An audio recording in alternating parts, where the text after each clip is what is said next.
खान साहब आने लगे हैं बाहर, जो DIG इन्वेस्टिगेशन हो रहे हैं वहाँ से वापस आने लगे हैं। ये मीडिया देख लें, ये सिक्योरिटी भी देख लें, आप देख लें हर तरफ पुलिस की गाड़ी है, देख सकते हैं आप।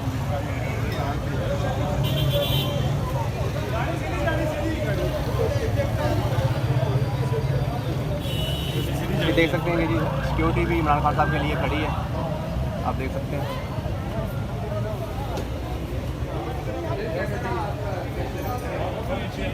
ये इमरान खान साहब जो वकील तो जो है ना ये को डालेंगे, वो बाहर रहेंगे इमरान खान के जो सिक्योरिटी वाले हैं। जो इमरान खान साहब की गाड़ी वो अंदर है, लेकिन पहली गाड़ी गुजरी।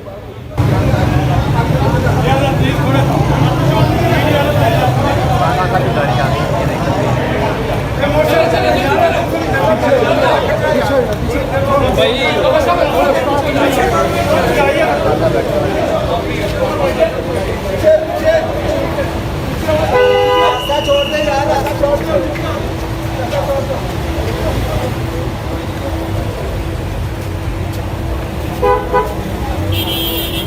लोग जो है इमरान खान को देखने के लिए यहाँ पे आए हुए हैं, ये देख सकते हैं। सहाफ़ी कम है लेकिन आवाम बहुत ज़्यादा है और वीडियो बना रही हैं, आप देख सकते हैं।